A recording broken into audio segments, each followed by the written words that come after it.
An uninformed vote is worse than no vote at all.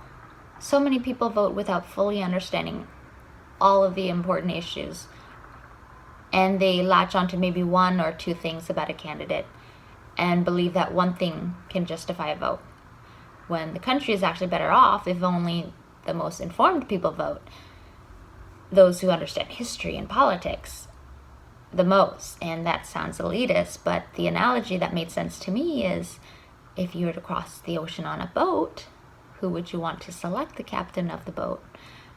Just anyone? Or people who thoroughly understand the nature of ocean crossings and the skills required in that endeavor? Case in point, if I, someone who was politically clueless, had voted every single year since I was 18, would that have resulted in better election outcomes? Let's say there were millions of people like me going to the polls who knew nothing about any of the issues at stake. And I literally knew nothing about politics back then. I'm not exaggerating.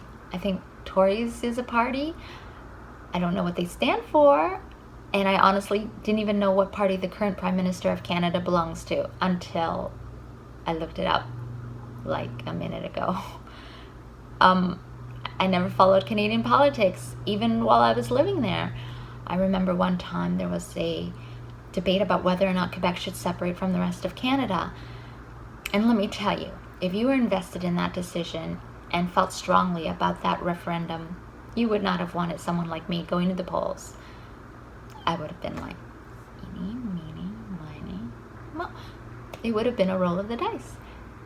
So no, you do not want someone clueless voting on very important issues. Universal suffrage shouldn't be universal. While I believe everyone should have the right to vote, I don't think everyone should exercise that right. So please stop encouraging everyone to go out and vote. That campaign is a bad idea. Only vote if you feel very strongly about your decision and you understand exactly what it is you're supporting, what policies you're supporting.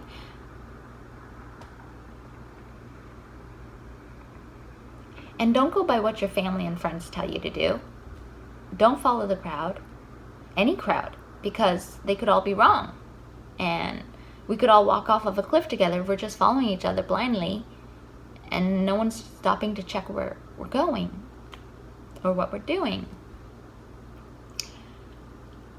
It's important that we all think critically for ourselves. We need to be each other's checks and balances.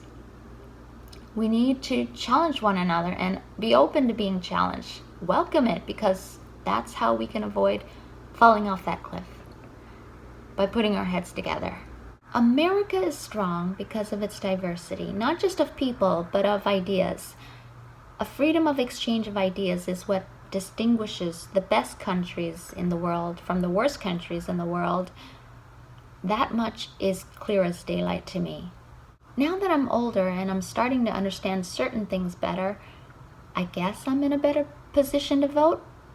But the funny thing is, the more I learn, the more I realize just how very complex it all is, all the layers that need to be looked at.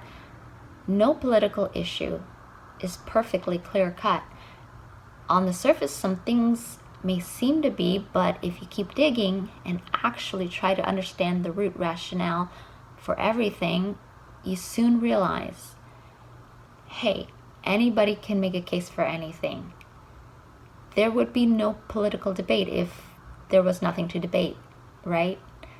Take the Second Amendment, for example, which I couldn't understand for the longest time, why so many people were so in love with their guns.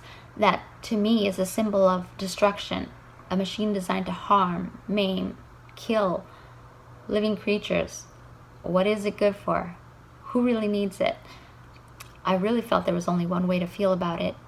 If there is any issue that should be clear-cut, it should be that. Then I heard from the perspective of a North Korean defector.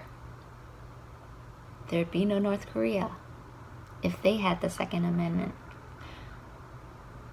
Yeah. And quite possibly no CCP. And that's when it sunk in for me, the whole reason why it was written into law in the first place. which I thought was an outdated law that had no purpose for today. I still think that regulations can be a little more stringent. There's no harm in that. Like, if we have to have the guns, can we at least figure out how to keep it under tighter lock and key? Can we meet in the middle? I still do think the Second Amendment is an outdated law.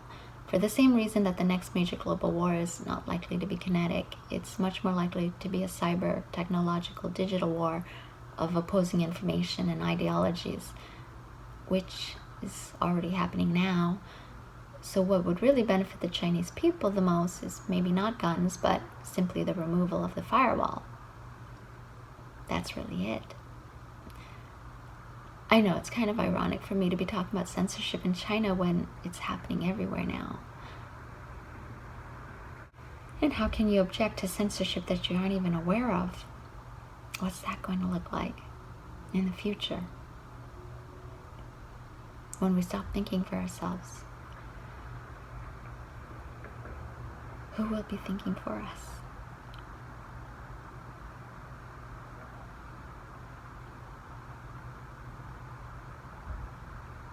I had several moments before the election. Although brief, I had my moments of second-guessing my choice and questioning if there was a chance I could regret it. Because if there was, maybe I shouldn't vote at all. Some people are saying that Biden's a Trojan horse for the left.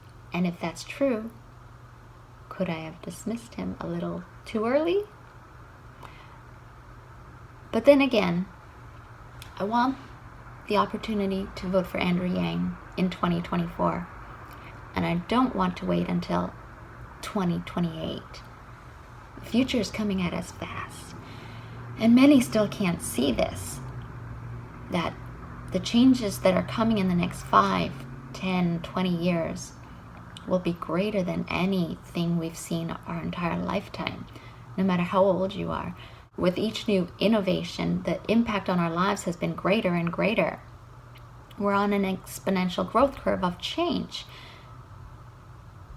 We need a technologically literate president ASAP. Can't wait 8 years.